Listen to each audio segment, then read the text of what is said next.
we're not the best podcasters. We're not the best creators. We're not the most viral creators, but people fuck with MBH because of us. If you're thinking big, other people have to be involved. We're gonna fill a stadium one day and do challenges there for $100,000. Want to talk about a transparent conversation? I put a lot of pressure on you. I was having really hard conversations with you. In the past, I've always tried to been a bit nicer, but the problem with that is that you lack transparency when you do that. You don't have to be a nice guy all the time. And I don't think anyone ever told me that up until then. Starting a fucking media network with nothing, no funding, no nothing. There is no fucking blueprint. If we can make this fucking work, and we will, the fruits of this labor specifically are gonna be so fucking sweet and abundant.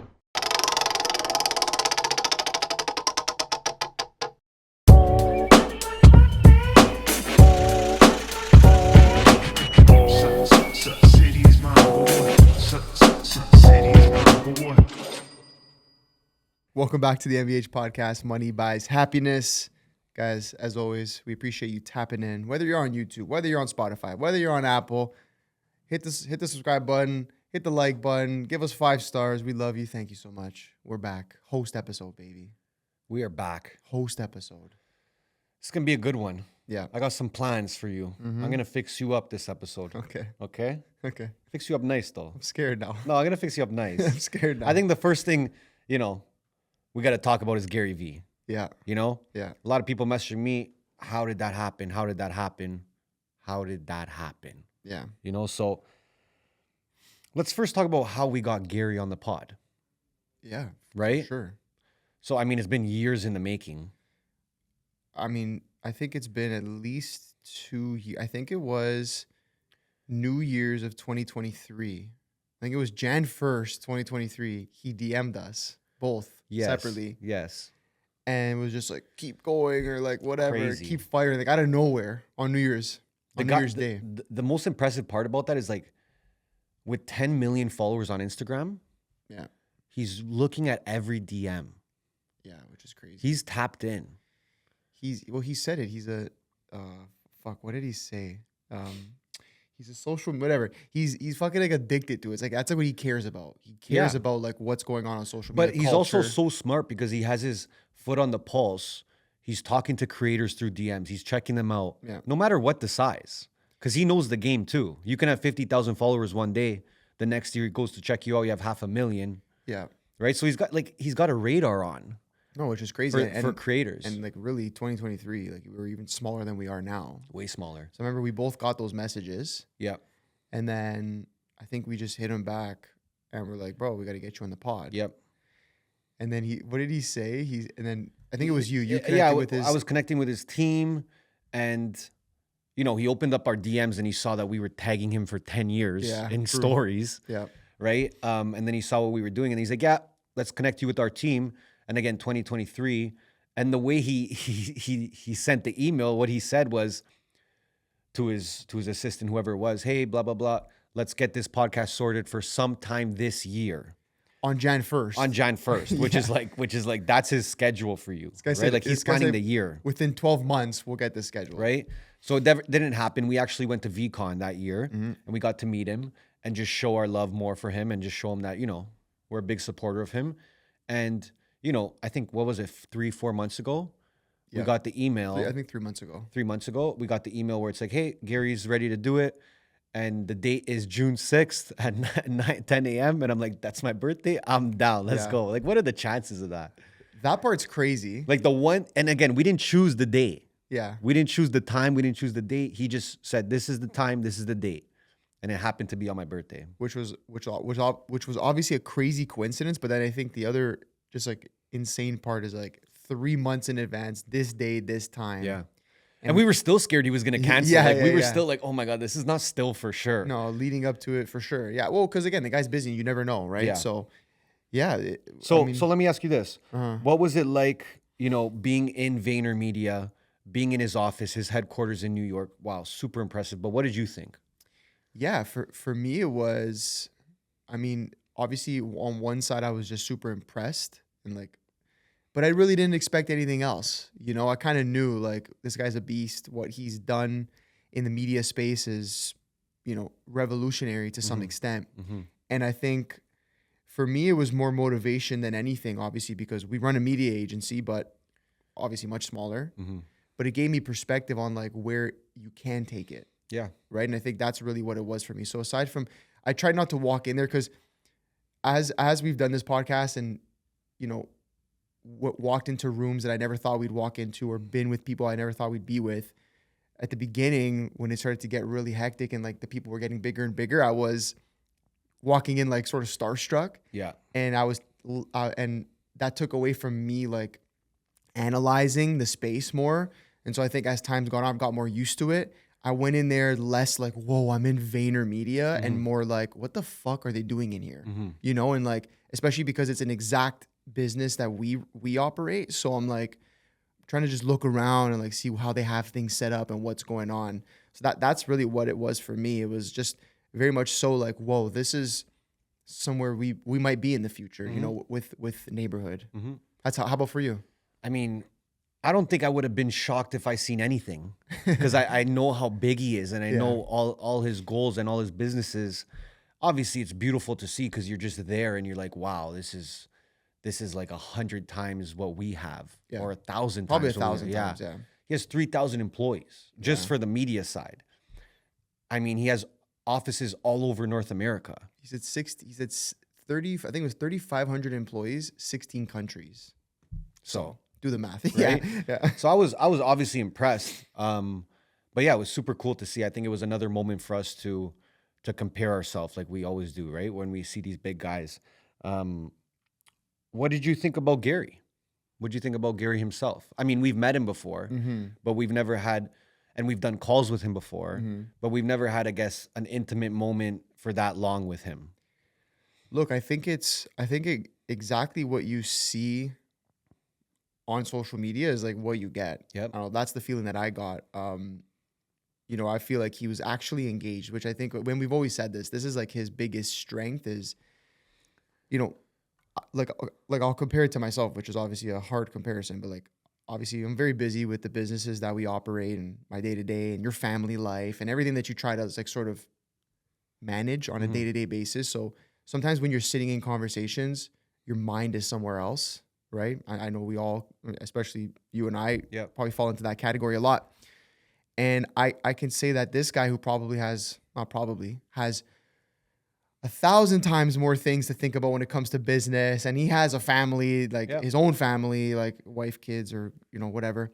And it truly felt like he was so dialed into the conversation. Yeah. Like he actually had nothing else on his mind. Yeah.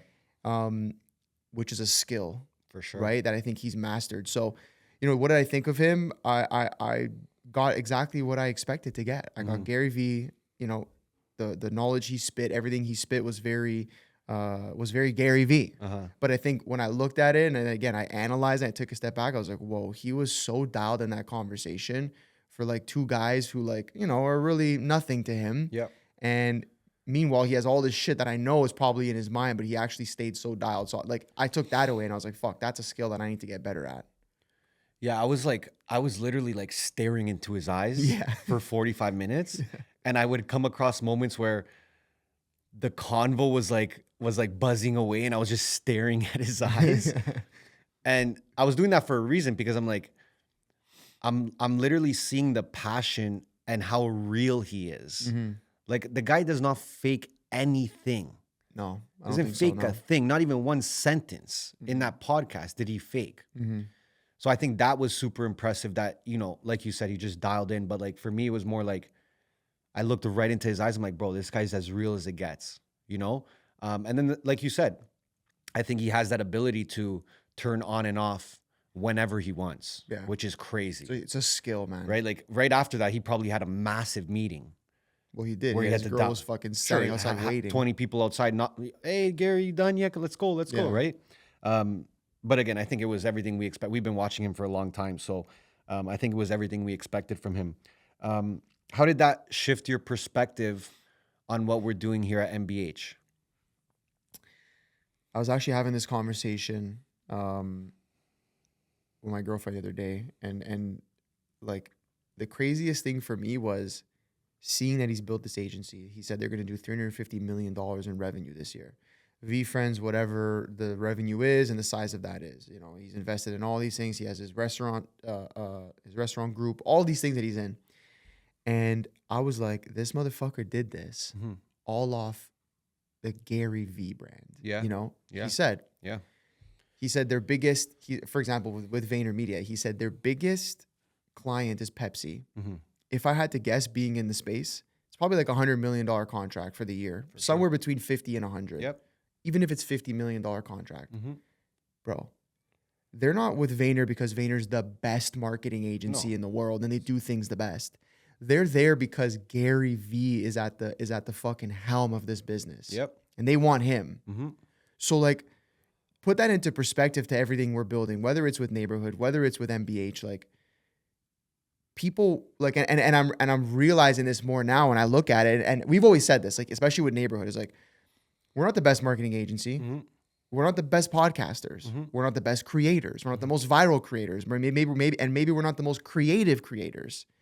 But people fuck with MBH because of us, because of the way we present ourselves online. Anthony Sorella, Ernesto Gaita, right? And so we're doing it at a small scale. But again, back to like analyzing what I saw is Gary Vee's building $1 billion empire off of Gary Vee, the brand, right? Not because he has the best processes and because he has the best this and that. Yep. And yes, all those things help. For sure. Of course they do. For sure. But he's fucking building that off of Gary Vee, the brand Gary Vee. And so, you know, now take a step back and I'm like, yeah, why can't we build MBH to a fucking $500 million empire, you know, $1 billion empire with all our businesses off the back of, we have two now. We have two people, right? We have Anthony and Ernesto, not just Gary Vee or not just Ernesto, not just Anthony. So that really, you know, gave me life when I started to think about what we're building and just to say like, yeah, the processes will always get better at them and the talent will always get better at finding talent and we'll always get better at being podcasters. But as long as Anthony and Ernesto, the brands, continue to be consistent and grow at a steady rate, we'll get there. For sure. Everything else will follow. For sure. That's really what it was for me at the end of the day. Yeah, 100%. I mean, he's probably the best example of a personal brand. Yeah. He probably is, like, in the world. By a mile. I can't think of anyone that's done it as long as him for that long, for that consistent. Like, it's insane. He's about to be 50 soon, and he's going to keep fucking going. He's like the Ronaldo. Don't make me start. Personal brands. Please. For the consistency, you know? Shout out, Kree. I know you're watching this. For me, you know, something I really took from him that, you compare it, right? Because you look at VaynerMedia and then you look at the other networks we've seen, and he's not a network, he's a media company, right? But what I took from him is the amount of people he has employed. He doesn't need that many people. He doesn't. He needs maybe half. But the fact that he has that many people shows how big he wants to grow, right? When you hire that many people, that means that you want to be massive and you're getting ready for it. And you also are very good at making sure that many people are on the same page. That's insane. That's tough, yeah. We're not talking about like, Amazon. We're talking about a media company. People have their opinions on media and they have their own creativity. So 3,000, we have like 30 people. Yeah. And we've done it, and I think everyone's aligned with, creatively, but for 3,000 people, that is insane. And that just goes to show, in my opinion, that you have to keep investing in people as you want to grow, because all those 3,000 people represent Gary Vee's personal brand in a way. They're all working for Gary Vee's brand. Now, they might be in the sector of VeeFriends or whatnot, this and that, but they're all for the common goal. Yeah. So imagine having an army of 3,500 people every day waking up, trying to achieve his goal. Yeah. That for me, bro, that was insane. Yeah. Right? Because again, I really don't think he needs that many people, but he's putting people in positions where he knows this is important right now because we want to get there. This is important right now. And we know guys on the team, right? Shout out Zach, who's been leveling up through the years. And it just goes to show, if Zach's leveling up, all 3,000 people are leveling up. That's a fact, right? Yeah. At their own scales, at their own timeline. But for me, that was the most impressive thing. Yeah. The 3,000, the 3,500, whatever it is. By the time we have this podcast, it might be 4,000, right? So for anyone watching, I would say like you have to invest in people, even if it's your dream. Those people can help you get there at a much faster level. Gary can have a team of maybe 500 instead. Sure.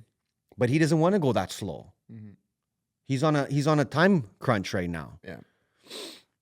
That for me, man. Wow. Well, and consider he started the media agency at 34 years old. Yeah. Took time. Again, but also it's like, again, we're in this age of 22-year-olds with Lamborghinis, rented or not, their e-com money and this and then, which is all fine. But it's like, then it's like, yeah, somebody's like, my age, 29. No, he thinks 28. He thinks big, bro. But I'm saying, how many people are in my age realm, 27, 28, 29, who are like, fuck, my life's over. Like, I gotta just give up on a dream that I have and go, do this or do that, work a regular job. But then that's like, this guy's built something where he's 34, he's 49 now. So you're looking at 15 years of doing this. Bro, if I told somebody at 29, by the time you're 45, or 46 or 44, that's 15 years, that you could be at 350 million in revenue, you wouldn't think twice. But then you give them the recipe, they won't do it anyways. No, of course, but I'm saying more from like, for sure, people that age. People think it's the whole Courtney thing where he's like, you're still young. He's like 30 years too young. People are like, yeah, who the fuck, Gary, you're just fucking saying that for content. It's like, no, but use him as an example. It's like, it's true. Hard work, all of these things need to be aligned, but it really is true. So when I think about us, I don't know. How about you? Do you have that feeling sometimes? Like sometimes I look, I'm like, fuck, 29. Yeah, we've achieved some good things, but I thought I would be further ahead at this age than I'm at. But then again, it depends on in what perspective, right? Like, yeah, I think when I think about that, I used to think that when I was your age. Bro, it's 3 years. Eh? It's a long time, bro. 3 years, a lot can happen. It's true. It is. And when I was your age, I was looking around and saying, well, look at this kid. He's 24. And look at this guy. He's 32 and I won't be there when I'm 30. But then you have to remember where you started. Fair. And I remember always where I started. And for me to be in the position I am today from where I started, bro, I'm always grateful. That's the only thing I think about.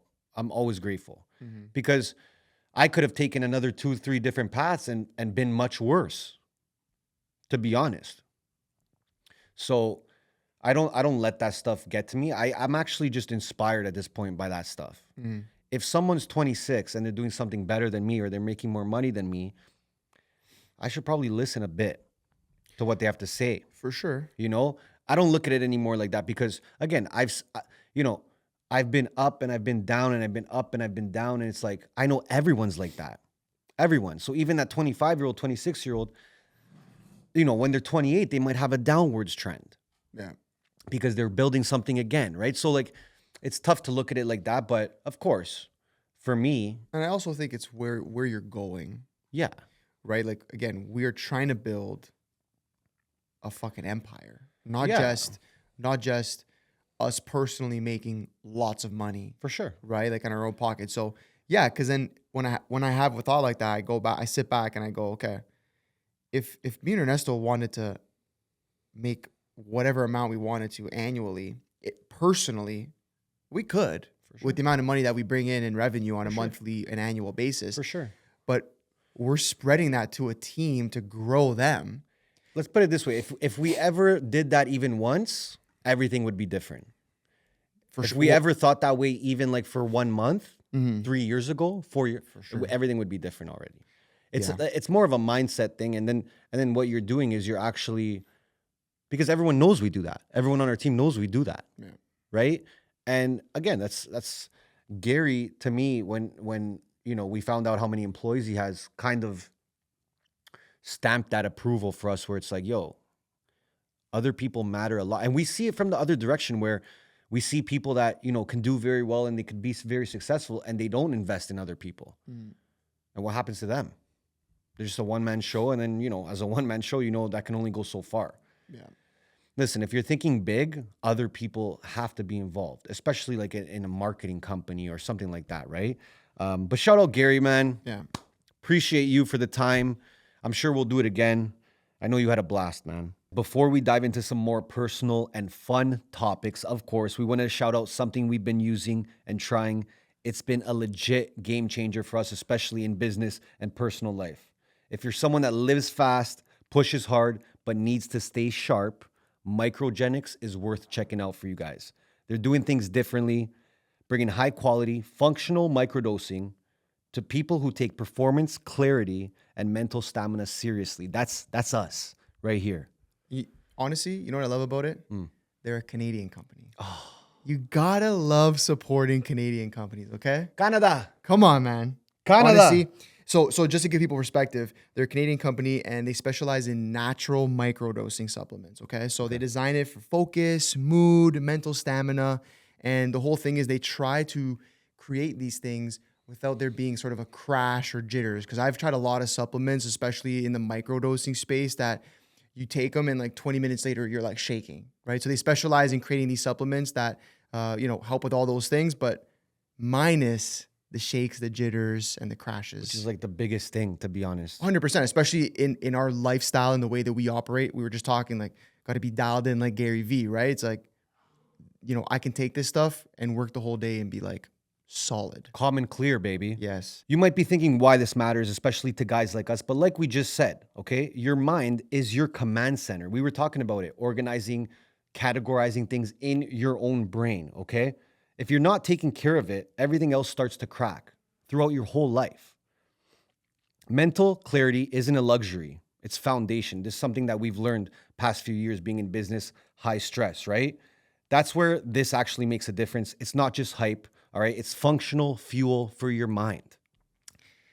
And, as entrepreneurs in fast-moving environments and within our business, stress is going to be normal. It's going to happen. Mm-hmm. But I think what we've done in the past is we've always tried to like mask it or like patch it up. It's like for sure. You're building, you fall, it's just like throw a Band-Aid on it. And what I like about Microgenics and, what they've been doing and how I've been seeing it is it feels like I'm actually building real mental strength with these supplements rather than just like taking them to mask something. Yep. Like I really find myself like becoming more mentally strong as I've continued to use the subs, right? So, and I think that's the biggest thing for me. And then the other thing is every ingredient that's included in these subs is like, it's very purposeful. Everything that's in there is there for a reason. Yep. So there's no BS fluff, little random things in here and there to fill up the pills, to fill up the subs. Everything is 100% purposeful and it's natural. Yeah.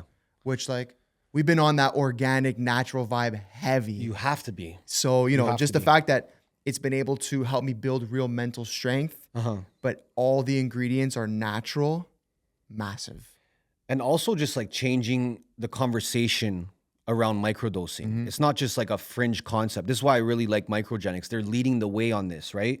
It's about working with natural compounds in low, precise doses to enhance clarity, focus, and connection, okay? This is the whole movement. It's smarter, more intentional, and guys, clarity. Just think about this. For our lives, whether we're on set shooting for a bunch of hours, whether it's back-to-back meetings, whether it's leading our team of 30 employees. Yeah. Bro, we got to be dialed. Clear mind, man. Dialed, okay? So we're always trying to look for tools that aren't 50 espressos a day, that can actually set us into a mindset and a mind space where we can do these things at the highest level. And honestly, I think Microgenics has been that for us. For sure. And guys, we talk about it at the end of the episode, but you'll find out that I cut down on espressos a lot. And this is a big reason. You don't need that much caffeine all day and you're going to be jittery and stuff like that. We just need clarity, calm clarity, okay? If you guys have been thinking of ways to take your mental game to the next level, you need to visit microgenics.net. Whether you're in business, content, you're in school, or you just want to feel more clear-headed, which that's where I'm at right now. I just want to be clear and focused. And guys, like you mentioned, you'll find the website in the description below, okay? If you want a discount, use MBH15 and dial in with the boys, okay? We're going to be posting more about Microgenics throughout the week because it's a product we truly believe in. We've been using it. We've been loving it. So guys, try it. If you're an entrepreneur, you're somebody who is living a fast-paced life, leading a team, trying to build something from the ground up, we highly, highly recommend it. MBH15 for a discount. And bro, What else are we talking about today, baby? Let's get to it, baby. We got to talk giveaways, Yeah. you know? Favorite So talk to me. Where are we at with giveaways today? How's it been going? What are you learning about it? Yeah. No, the giveaway's been great. By the time this comes out, we will have done our 7th giveaway straight, which would mean we've given away $7,000 so far in this new In the last 7 weeks. Yeah. in this new rebirth of the campaign. Yeah, I think everything that I knew would happen is happening. Yep. You know, we were in a position early in the year where we were having conversations about, do we bring it back? Do we not? How do we bring it back? And I think the big thing was, yes, we bring it back because 2 things. We love to give back. The whether it's from the selfish feeling of just how good it feels, but also, you know, in Canada specifically, it's hard times. So if we can kind of get both those feelings, feel good and also help people who need it, why not? Yep. But then on the other side, you know, from the marketing angle of it, I think I had the conversation with you. I said, bro, this is like the most corporate thing I think we've ever done or we will ever do. For sure. Right? Obviously, we're not the most corporate guys, but maybe this can open up that world for us. And it's been great. We secured a partnership with the Honey Badgers, the Brampton Honey Badgers, which is cool, to do like a bunch of their halftime stuff, which is insane, right? Like we secured a deal with York United, which is are they pro or semi-pro, would you say? Jay, what do you think? Pro. That's a pro league? Okay. With their pro league, the Canadian Premier League soccer team. So pretty cool. It's like York. That's where we grew up. So, you know, to be doing like a halftime thing with them. So it's awesome. Like the collabs and the world that it's opening us up to is something that I knew would happen. I think that was a conversation we had. And I was very adamant on like, this is the direction I think it's going to put us in. However, did I think it happened this fast? I don't know. I'm not 100% sure.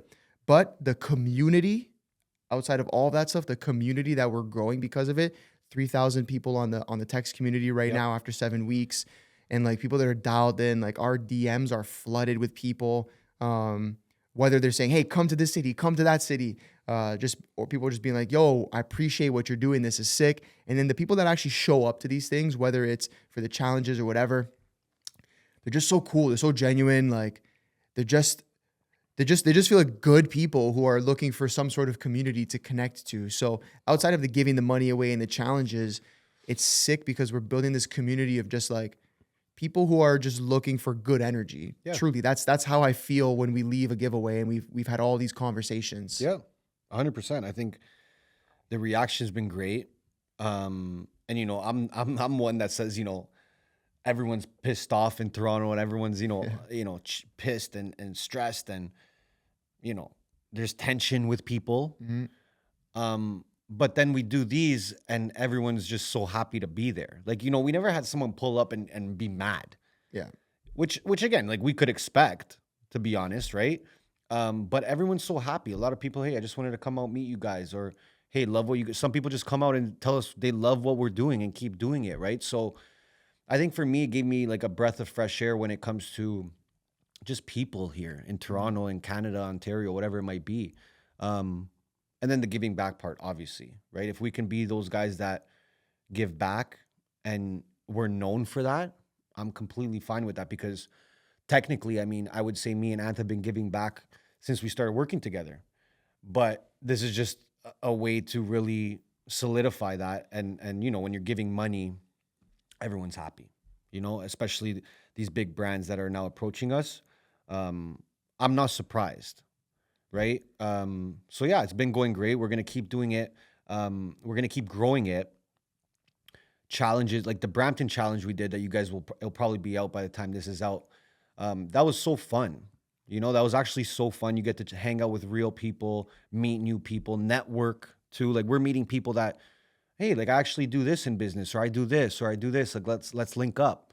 If we can make something work, and like that's networking. Yeah. Like we never know who we're gonna meet at these giveaways, right? And you guys might think, oh, people coming to the giveaways, oh, they probably don't have a job, and they probably do. Like, bro, there's like all kinds of people that pull up, all kinds. Yeah. And I think that's been that's been good to just put a smile on these people's faces and let them know that like there are people trying to do good things in this city, in a city where a lot of people are trying to do bad things.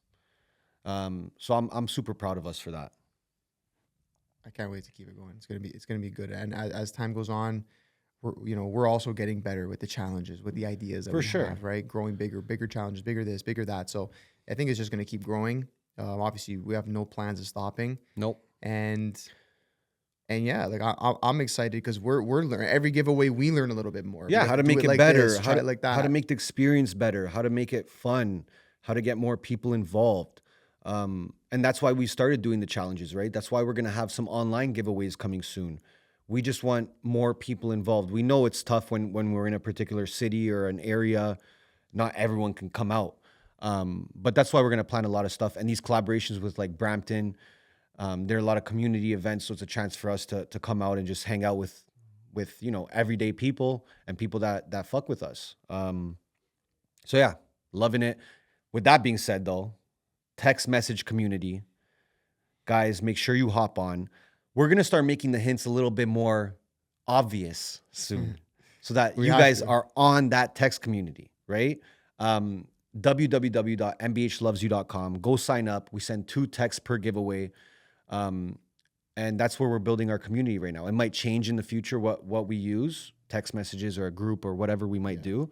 But again, make sure you tap in, post notifications on, because we're also going to be doing giveaways through platforms like Whatnot, which we're planning.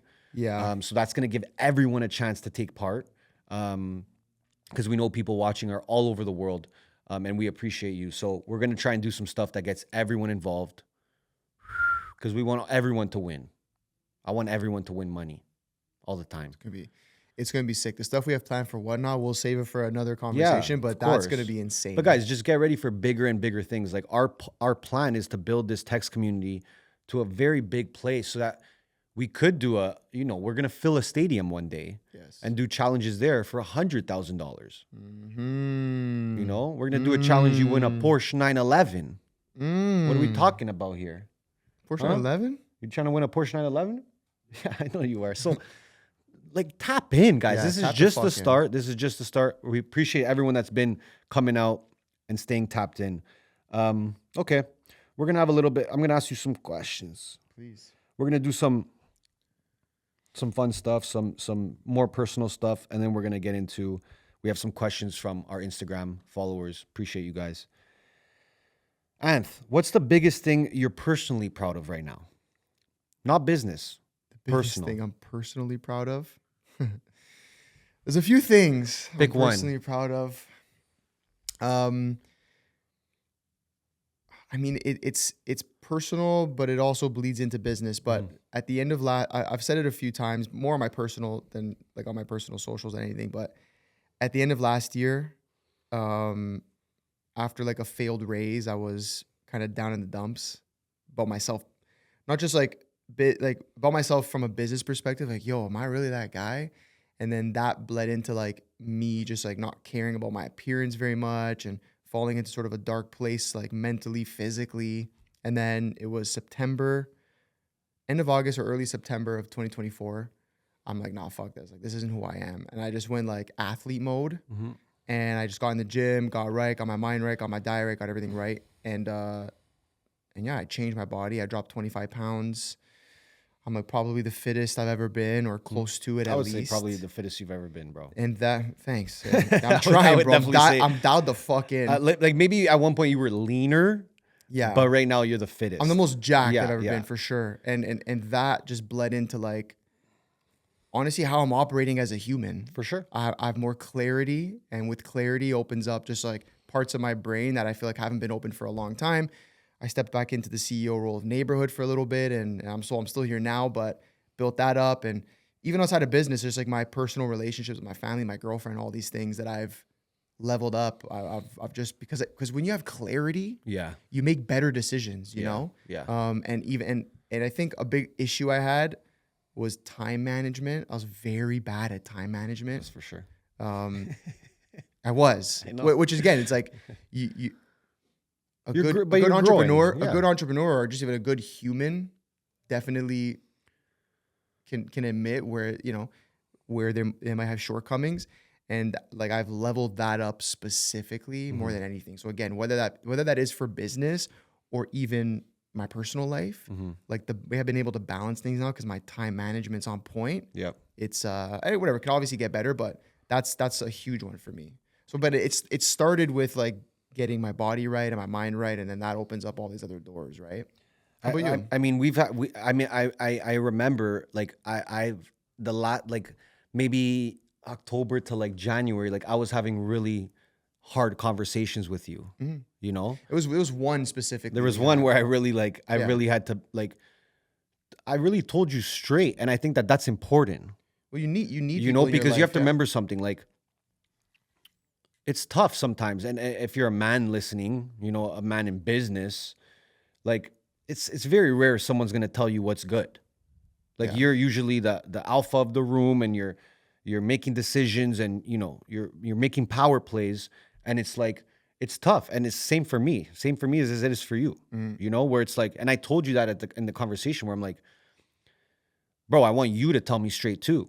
Cause I'm like, I don't know anybody that's going to tell me straight. Oh, for sure. Like, you know, no, 100%. And just to say that it's more important where it's like, have a hard conversation if you need to, you know, because the more you wait, it just gets worse, you know? And I think that's something that I've learned the last few years.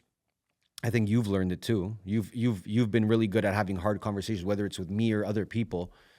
And that's a huge trait to have, because you're no longer a yes man. You have to be someone that everyone can count on to tell them straight. And I think me and you both have those traits. And I think you really took that conversation seriously. Well, you have to, right? Because you don't have to, but for me, I felt like you have to, because first of all, when it's somebody you respect at an equal or higher level, like, yeah, it's probably in your best interest to at least listen. 100%. Maybe you agree with everything. Maybe you agree with 50% of it, whatever it is. But the listening part is the most important part, right? Yeah. Especially when it's someone you respect and someone you talk to every day. Like you and I talk every day. Yeah. If you were somebody who we speak once a month, I'm going to be like, bro, you don't even know me. For sure. So maybe I'm not taking it as serious, but we speak every day. We've been sure. in business together almost 8-9 years now. So yeah, of course I'm going to take it serious, right? I'm at least going to hear you out, take it back. And that's another thing I think when whether, you know, someone's telling you something and they're being straight with you and maybe having a hard conversation, it's very easy to want to like get defensive. For sure. Like in the conversation. For sure. But if you're able to just listen, take a step back after, like when we had that conversation, I didn't really say too much, to be honest. I just listened. I'd let you talk, right? I just let you listen. Okay, I'm taking it in. And I'm not like in my head thinking like, he's right about that, he's wrong about that. I'm just listening. Listening. You're like, and this is stuff I feel. I just feel this. And I'm like, okay, talk. And then, bro, whatever, all good, okay. Boom, we have the conversation. I take a step back. That whole day, bro, the rest of the day, I just thought about it. I just like, okay, he said this. He said a lot of that. He said that. Boom, okay. That's true. Yeah. No. Okay, maybe he says because he doesn't know what I'm dealing with. Okay, boom. Okay. Yeah. And I'm like, yeah. He said 20 things and they were all right in their own manner. For sure. And then boom, okay, like, but these are maybe the core 5 ones that were the most important to me. And let me try to like attack those. Because this is someone who relies on me. Yep. You rely on me as I rely on you. And I said that to you. 100%. But again, and that's why you take it serious, right? So, but I think the skill, and specifically in that conversation, the muscle I had to flex was like, just shut up and listen. You know, don't like, you don't have to have an answer in this conversation. Which I got to give you a lot of credit for, because you know, that whole time we had that conversation, it's not like you said, but that's not, but then you do that. You didn't do any of that. No, just listen. You know, and I think that was, for me, good, because I realized, I can have these conversations with him. For sure. Right? So it goes both ways. Yeah. And I even wanted to just show you that you can also talk to me in that manner when needed, or when you feel like it. No, and I think we had like a mini version of that a couple months later. For sure. I mean, we kind of have those, like, as things get harder, we're going to have those to keep having them 100%. more and more and more, right? But the key is being able to listen. I think that's the fucking sure. key. Because we could have that conversation. I could have been exactly, well, whatever. Yeah. Or vice versa. When I'm like, yo, maybe and you're like, no, it's like, just fucking listen. Yeah. Right? Especially when it's somebody that you respect, you have love for, you rely on, they rely on you. Yep. You know, so it's a skill and you got to learn it. But for sure, I think but going back to your question, that I think that time period of my life had me level up in a lot of different ways personally. For sure. I think you lost a lot of confidence during that time. And for sure. And I'm one of the most confident guys. That's what I said to you. And then it's like, bro, you have but again, it's normal. Like, this is life. You have these phases. For sure. So how about you? What has it been for you in 2025 that you're like, fuck, I've leveled up here a lot personally? It's hard to, one thing I want to preface before actually, sorry to cut you off, you're about to go off. It's hard for you and I to separate business and personal because first of all, our sisters are involved in our business. Our business is personal. Exactly. Yeah. And we take it personal. So it's hard to separate them. But anyways. You know what, bro? Obviously, last few months I've been taking my health more seriously. Mm-hmm. And that's helped with everything. Very similar to yourself. That's helped with everything. I think trusting other people I've got better at. Mm-hmm. And I think I've got better at getting people to trust me. Okay. You know, like that conversation we had, you trusted me. Of course. You know, when I see things happening in our businesses, a lot of it has to do with people trusting us. And I think that trust is on a whole other level right now. And I really love that. That's something I'm super grateful for, to be honest, because, you know, having people trust you with their career and their business and their life to that point, that's not nothing. That's for sure. Right. So like, I think personally, I'm feeling like I have a lot of people's trust. Yeah. I think that's if I had to say from the outside, that's a transparency thing. Yeah. Like I think I'd say more over like the last quarter, like you've shown a level of transparency to people that has like, I'll even say like rebuilt a trust that I think you once had. Yeah. Right. But again, because life goes up and life goes down, you gain a lot of trust, you lose trust, you gain it, you lose it. Right. Yeah. But I think you've done a good job of opening up and giving more of that transparency to people, where I think that's probably, if I had to guess, a big reason as to why you're feeling like you've regained a lot of people's trust when it comes to business and just life in general. I just feel like now I'm just like super no nonsense. Yeah. Like I'm just so straight up, and I don't care what you think about me, and I don't care what you're going to think about what I have to say.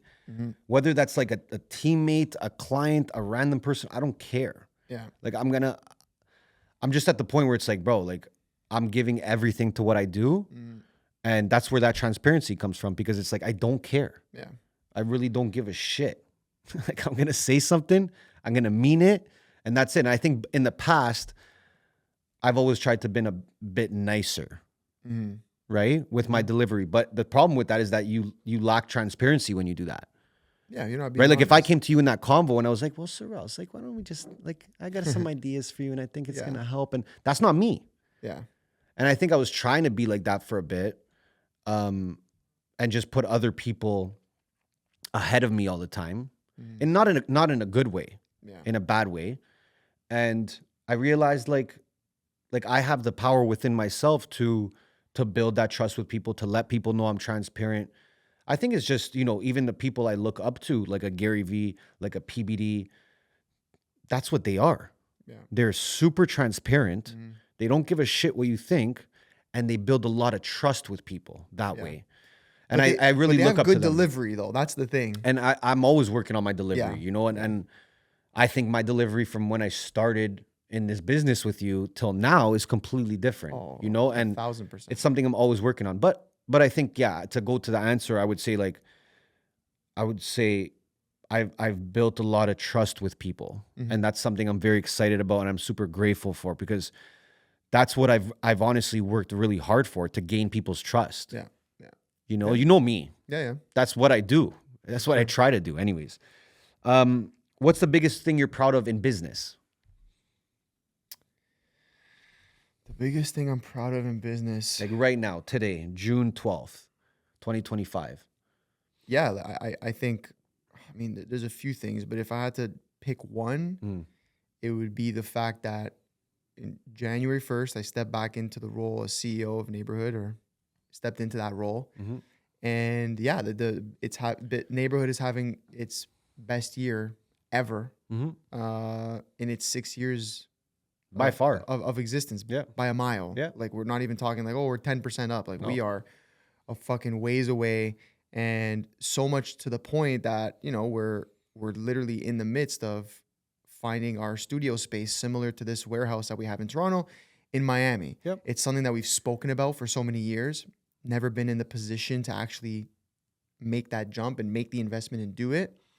And I think due to my leadership and my position in Neighborhood, and the systems and the culture I've created and everything else that I've implemented here, that we're finally making that expansion. So I think in business, for me, that's my biggest today, this year specifically, that's my biggest achievement, or something I'm proud of, is the growth that we've had here at a Neighborhood. Yeah, and you said something like, he said something funny, because you said, you know, we've been talking about it for years.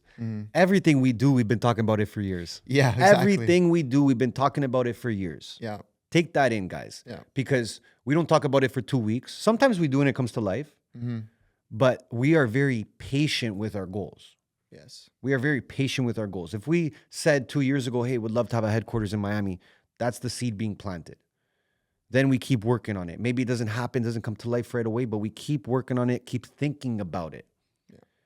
We don't give up on it, right? So I think it was key that you said that, because if you want to be think specific, it was like it was 2022 it was when we first went there that we were. and we like, said we need a studio here. And at that time, we had no fucking idea even how that was going to happen. Not one Miami client, nothing. Not even, in my opinion, not even a proper studio in Toronto yet. No, we didn't. Yeah, we didn't have that. Right? So like, I think a lot of people could take something from that, where you could be years away and that's normal. Yeah. That's not bad. But you can't let that discourage you. You have to understand some goals are 2-week goals, 30-day goals, but some of them are 3-year goals, and that's okay. For sure. And we were never trying to rush ourselves either. No. We were never like, well, this guy's doing it. Fuck, now we got to go faster. It's funny. We say that, but then how many conversations have you and I had where it's like, but we got to fucking do this But ASAP. that's us still thinking about it. Because we're just excited about it. Yeah. But then we get realistic and go, okay, look at everything and let's do this properly. I would say that you going back into Neighborhood's role was probably the biggest growth of your career so far. Yeah. I would say. As an entrepreneur, like in a 6-month time span, that's definitely the fastest growth spurt as an entrepreneur I've ever had. But you had to.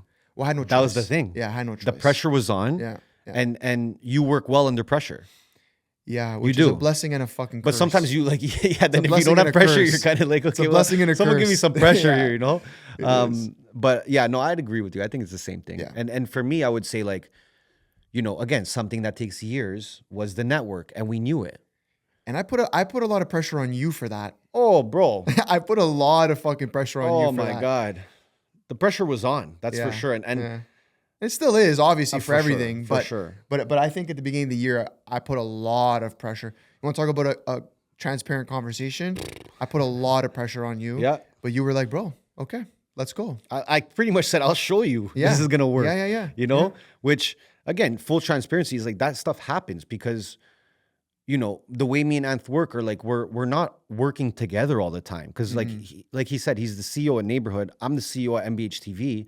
And those are two separate companies, right? So sometimes I don't know what's happening fully on his side, or he doesn't know what's happening fully on our side. And again, though, it requires trust, where it's like I could go to him and be like, yo, what's up with Neighborhood, bro? Like, what? And he's just like, yo, like, it's all good, trust. And I'm like, okay, fine.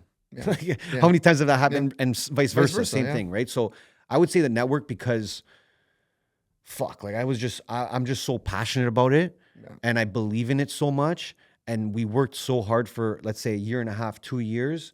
And we're finally seeing the benefits of that hard work. Like, it took 2 years. Yeah. of us just like putting money, screwed over by this guy, more money.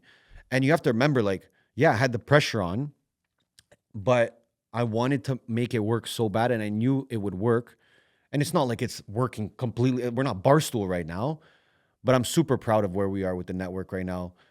Shout out the whole team at MBH TV. Shout out the whole team at Neighborhood. Shout out our talent, because you guys are helping us achieve our dreams right now. So yeah, I would say the network. Yeah, I would agree. I think, like I said, I put a lot of pressure on you because, like you mentioned, we were just spending loot. And again, we knew to some extent that that's what we would have to do, right? We're stepping into, and I want to give you your flowers for this, and then the team as a whole is like starting a fucking media network with nothing, no funding, no nothing, like all off our own backs, bootstrapped in this day and age, in the way that we're doing it. There is no fucking blueprint for us to follow. No, we're creating it. We're making it as we go. We're creating it, right? But I love that. No, which it reminds me of Neighborhood at the beginning, which tells me two things. You know, it tells me that one, it's going to be fucking tough because again, we can't look at Barstool and say what's their blueprint because he did it his own way. You can't look at PBD because the guy has hundreds of millions of dollars backing him, so he can go sign whoever he wants and do whatever he wants. It's the same that no one can look at the way we do it and be able to do it. It's the same because we used our experience that no one has the same experience. Our network, our leverage. This is all stuff that's like 10, 15 years in the making. Well, and you look and you say, okay, there's two major pieces to it. One, there's no blueprint, which makes it so fucking hard. Yeah. We're not starting a supplement company where we can go look at the last 100 supplement companies that have sold for $1 billion and we know exactly how they did it because then their CEOs went on a podcast and we can listen to those, and that's not available to us. So we're doing that, and that tells me it's going to be very tough and a long road, which we've always been committed to. But the second side of it is it tells me that if we can make this fucking work, and we will, the fruits of this labor specifically are going to be so fucking sweet and abundant. Mm-hmm. And so, but where I want to give you your flowers and the team is like, you've been willing to adapt a lot, right? It's funny. I think you and I'm like adapt quick. You're like, bro, chill for a second. Mm-hmm. Like just give it a little more time to see, right? Yeah. So, which I think there's a yin and yang aspect, but you've been very good with that. And shout out to the team, Jay specifically, because we've thrown so many fucking things at them because we're learning on the go. Hence, they also have to as well. And it's like, bro, today, this is your job role. And literally tomorrow, it could look very different. Mm-hmm. And everyone on the team, Jay specific, have been so open. Like this guy's been like a chameleon. We've been like, bro, you have to do this today, and tomorrow you're doing this, and the day after that, you're doing this, and you're doing that. Because we're learning on the spot. Mm-hmm. And well, that's why I'm saying I'm so grateful for the trust. Yeah. And when I talk about that, I talk about his trust for me and your trust for me. Yeah. And when I say something, hey, we got to do this, there's no battle, you know? It's like, I get it. Or like these guys are doing something new and it's new. Yeah. There's no blueprint. Zero. You know, but I love that. It's like the giveaways, there's no blueprint. True. And we love it because we're going to make our own blueprint. Mm-hmm. Right? So whenever there's no blueprint, but I think I want to. It's a good thing to consider. But you're gonna have to work your fucking ass off. The point I want to make to end off that is, you know, things take time. If you're gonna go into business with somebody, trust them wholeheartedly. Then you might get fucked over, but that's fine. It's a lesson you'll learn, and don't let a couple bad months or even a bad fucking year, you know. Yeah, we've had a whole bad year, by the way. We've had a year, we've had years that were bad. Yeah, I'd say 2024 was a pretty. But no one would think that. Well, because we didn't let it affect us that way. Sure. But I think if you looked at it, 2024 was a tough year, bro. One of the toughest. You know. So, anyways, don't let that shit deter you if you're serious, and if you're a true fucking entrepreneur to your core, you'll keep riding the wave because you know where there's fucking valleys, there's peaks as well, and they come. What's one thing people don't understand about the pressure of running multiple brands? Holy fuck. There's so many things people don't understand. I think it's, and we actually spoke about this with Gary, about Gary a little bit, is the whole like flipping on and flipping off things is like, when I have to be neighborhood, I have to be neighborhood. Yeah. And the although the mindset of it grow is the same with neighborhood and MBH, they both grow in a little bit different ways. So when I'm tapped in on my neighborhood shit, and then all of a sudden you call me and you're like, bro, this is what's happening with this. What do you think about it? What should we do? What da. I got to like flip off of a whole business mindset that I was on. And, you know, I was having a conversation with one of our team members and how we need to fix this and da. And then you're like, bro, think about this over here now. And I have to like program my fucking brain to stop thinking about that, where it's like, I just spent an hour thinking about it. And now I have to look over here. Right. So I think that's the toughest part, is being able to like literally flip on parts of your brain where it's like MBH, neighborhood, grid, MBH, grid, neighbor, bro, all day. And this is a daily thing. It's not like, oh, one day I get to just think about one thing. No. It's like, oh, all day I'm thinking about these sort of 3 businesses that we're operating at a high level. So that's the toughest part, bro. And then just making sure that they're all getting enough love that they'll grow. And what I realized is, there's going to be periods where one's getting more love than the other. Always. And, you know, you have to just judge that by what's happening. And that's another skill you need to learn, is like knowing when to give one more love than the other. Yeah. Right? Sure. I think that just requires reps. That's just reps. That's just reps and being I think able we've to actually... always done that. I think we've always had more than one thing going on. Even with neighborhood, like we had layers to neighborhood that was always different, more things and events and the run club and Movember and then a restaurant. Then we opened a restaurant. So we always, I think it was always what we wanted to do is put our attention on multiple things that we can help. It's crazy because I've been telling Jay the last few weeks, I'm like, yo, my range is crazy. Like, you know, like I'm doing a one-on-one consult, and then all of a sudden we're at the halftime show, the Honey Badgers, and then then I'm talking to a Pilates company, and then, you know, I'm talking with the talent, and then, you know, maybe neighborhood needs me for something. Yeah, it's insane. Then we're on camera betting. Then we're giving money away. Then we sit down with Gary Vee. Bro.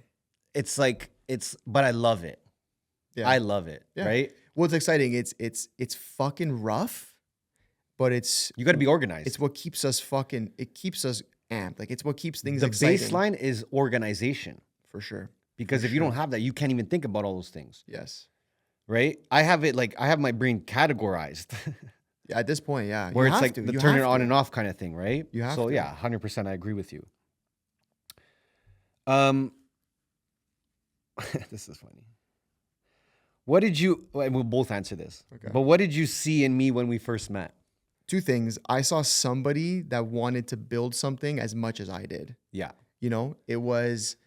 And I didn't even know what the thing that we were going to build was at the time. Yeah. But I was like, this guy actually loves it. Yeah. Like, I was obsessed with entrepreneurship. I was obsessed with like, how can I make more money, not work for someone? Like, I'm talking like early days. This was my thought process.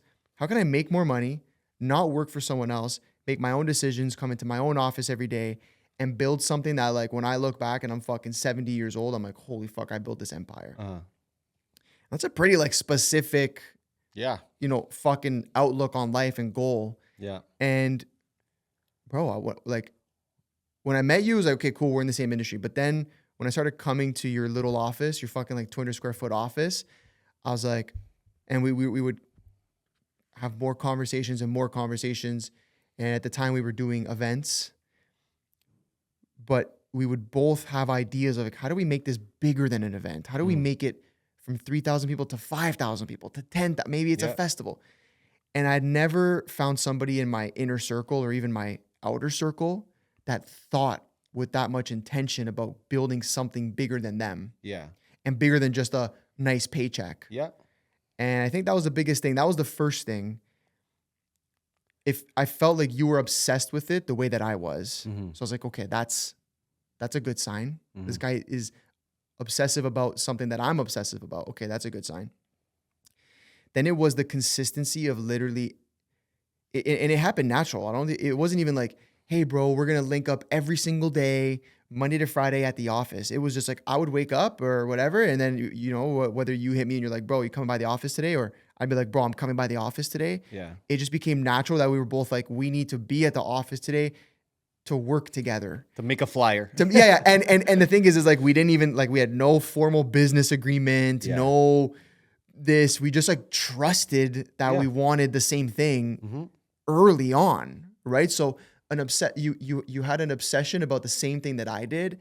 And we almost had this blind trust that we were just going to work together and like do things fairly. Yeah. And fast forward 9 years later, it's the same thing. I know. Nothing's really changed, you know? I'm like, bro, sign this contract. I don't even care. I don't need to see it because I trust you. Yeah. And vice versa. You're like, bro, Sorrel, just deal with that. I don't care. Like, I know you're going to do what you need to do. Yeah. And it's funny, like you have Drake. Drake has, I forget the line, Future signed the contract. He don't even show it to me. And it's like, it's the same thing. I'm like, bro, you could sign a contract that's life-changing for me and I don't even need to look at it. Yeah. Because I trust you're going to make that decision. And I felt that in you 9 years ago or 10 years ago when we first linked up. Yeah. So. Yeah, honestly, I would say the same thing because like at that point in my life, I was like, I was looking for people that worked as hard as me, which I could not find up until I met you. B, there was a level of trust that people had with me, but to a certain level where there was still that stuff of like, I trust you, but I'm still going to do what I want to do. Right? Yeah. Like a lot of that, right? Yeah. And I felt like when I met you, number one, I felt like you had a hustle in you that I didn't have. Like you were like a hustler. Like I considered you very street smart. I considered you very nitty gritty. You would do what you need to do to make money and to get ahead. And I liked that about you. That was something that I think was missing in what I did. And I saw that in you and I was like, that's something that first of all, you don't see often in a young kid. And second of all, I felt that was a void in what I was doing. Because I was always trying to be like, I'm this business guy. Like, look, I'm a promoter, but I'm a business guy who's a promoter, right? And you kind of came in and gave me like a breath of fresh air when it came to like, like let's fucking go here. Like, like you don't have to be a nice guy all the time. And I don't think anyone ever told me that up until then, right? And that requires transparency. That requires confidence to say those things. And I just felt like you trusted me. Yeah. That's how I felt. And I'm like, oh, this like, and I didn't have to prove it to you. Which is maybe in the back end I did from what you were seeing and stuff like that. But I just felt like I didn't have to prove that. I'm like, oh, he trusts me. He works his ass off. He hustles. He wants to fill a void that I'm missing. I would be fucking retarded. Which is crazy. Which is crazy because early on, I think I had a lot of people who were just like, be careful. Which is insane. Be careful, you know? Be careful. And it never had an effect on me. I don't know what they were saying to be careful about, to be honest. No. And because I was like, to be transparent again, I probably cared more about relationship building than anyone in the city at that time. I know, but you have to remember when you're doing something right, everyone's gonna try to like, you know. And so I had a lot of people being like, be careful. And I always hear that like, what? Like this, you're giving me the total opposite. And by the way, this is a guy that I'm spending, 8-9 hours a day with every single day. Yeah. You haven't seen him in 3 months. Yeah. How are you telling me that? I'm the one around, right? Yep. And so, yeah, no, for sure. But the trust thing is funny. I don't want to say blind faith, but I did in a way. Well, it's a gut feeling. Exactly. You have gut feelings. Dude, that was always my fucking thing. I Yeah. would tell anybody, whoever said that to me, which clearly none of them mattered. Yeah. But I remember my response would be like, bro, I have a gut feeling this is the thing. And then the people that did know you and did know me, it's funny. Like Charlotte J. Boost, there's a couple guys who would be like, bro, if you and before we were like, when we started working together, but like a little bit, guys would be like, if you two link up properly, like you guys are gonna be a force to fucking reckon with. Like, for sure. They're like, this could be huge. For sure. And that's what I thought. And as did I. And so but then when it started to click for people and people were like, whoa, okay, you guys are actually linking up and like they're about to take shit serious. Yeah. Oh, okay, this could get scary. Yep. And I think it got scary. And it's still scary It's always scary. in a bro. good way. It's always scary. Okay. We're going to do some Instagram questions. Yeah, let's fire it off. This is from Ashley. Shout out Ashley. I appreciate you. What's the biggest challenge you face when you and Anthony don't agree on something? Or you and Ernesto don't agree on something? I mean, we disagree on things a lot. Like, Yeah. in a sense of maybe like, But we get to the bottom of it. okay, that's what I was going to say. We have a lot of, we'll call them disagreements. It's not like Yeah. we're fucking yelling at each other. No, But we have no. a lot of like, okay, how do we get to this goal? And maybe you have a certain idea about how you get there. I have a certain idea. Going back, we just have transparent conversations. You have to. You break down what I say, and or so maybe I give my idea, my opinion, my path, and you find the holes in it, and I either fill those holes and tell you, well, this is why, and you go, that's fair. Yeah. Or you find some holes in my argument, and I don't have an answer for them. We're like, oh, okay, then maybe Yeah. That's literally, that I isn't think, the how best it way. goes. And vice versa. When Yeah. when you have an opinion, I'll be like, okay, but what about this, and you either go, well, there's this, or you're like, fuck, that's fair. Yeah. Which it's just transparency. It's because and Ashley, the real answer here is like we don't have an ego with each other. Like I think that's the most important part, because I know when he's right and he knows when I'm right. Yeah. But we don't just say I'm right, you're wrong. We break it down for each other so that there's an understanding and saying, oh, you know what, Auntie, that actually makes complete sense. You know, that makes sense. Okay, cool. Or it's like, let's do this campaign. And again, going back to it, you're kind of like, let's go. Yeah. And I'm kind of like, chill. Yeah. Which it helps in these scenarios both ways. Yeah. Because sometimes I'm loafing on something and he's like, yo, let's go. Mm. And I'm just like, fuck, like, you're right. Like, we just got to go now for this. Like, we've been planning this for too long. Yeah. And then there's times where it's like, Ant's like, okay, let's do this now. I'm just like, well, wait, like maybe we got to think about this because this affects this and this affects this. And then do we have time for that? So I think what he said is transparency. And what I would add to that is like, we just don't have an ego with each other because we both understand that we're doing everything we're doing, not for me, not for him. It's for our dream, you know? So when you have everyone level-headed and all looking up to the same thing, it's very hard to almost disagree on many things. Because I know at the end of the day, if he's telling me something, it's for the greater good of everything here and vice versa. Yeah. Yeah. Shout out Phil for this one. Phil, killing it, bro. I see the agency. I see you doing it. How many espressos a day do you guys drink? Fuck. I think my average is between 5 and 6 a day. I've cut down. I can't. I've cut down a lot. I'm like, I was drinking From like... what, 20 to 16? No, I was drinking like... And bro, I was drinking like 10, 12 espressos a day. Yeah, like that's madness. Now I'm drinking even like 5 to 6 is Now I'm drinking madness. 2, 3. Well, I that's don't good. drink them like later than like 2 p.m. anymore. Because I couldn't. I wasn't sleeping. Interesting. I would just have, I was too fired up. See, I could drink a Spro and go straight to sleep. I It think doesn't put me to sleep like Jay, but I could go right to sleep. Yeah, But- Phil, bro. Jay sleeps. He drinks them to sleep. He has one bedtime Spro and he's done.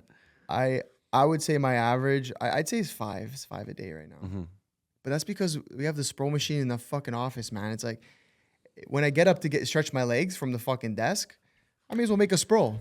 I'll break it down. You have one Spro as soon as you wake up, just to wake up. Yeah, yeah. So that's my first Spro. I just wake up. yeah, Spro. Spro. Okay. Then 2 hours later, you have your working Spro. Now I need one to start working. Yeah, get into the Right? get into the grind. Yeah. Then about 2-3 hours later, you need another one Yeah. for the afternoon to keep going. yeah, it's the boost. What I was doing before was just every 2 hours. It didn't matter how I felt. Throughout your whole day, just It didn't care if I needed energy or oh, I'm a little, let me have a, I would just have them yeah, every 2 hours. 10, 12 Spros is actually madness. Bro, I would 2 to 3 is probably I would where go to you- bed like this. Like my legs were like shaking. 2 to 3 is probably where you want to be. 5's Yeah. probably a little dramatic, but Yeah. but it also helps me because I'm trying to fast, so it helps my fast. But anyways, Drink your Spros, guys. yeah. All right, guys. We out of here. Yes. Appreciate you guys for tuning in. Drop a comment below. Let us know what you think of the convo. Maybe comment below. Shout out Jay. Just shout out Jay Shout out out here, Jay. bro. Fuck, man. Jeez. All right, guys. We'll see you on the next one. And we'll see you at the next giveaway. All right? And any last words? No, love you guys. Appreciate you guys. And we're out.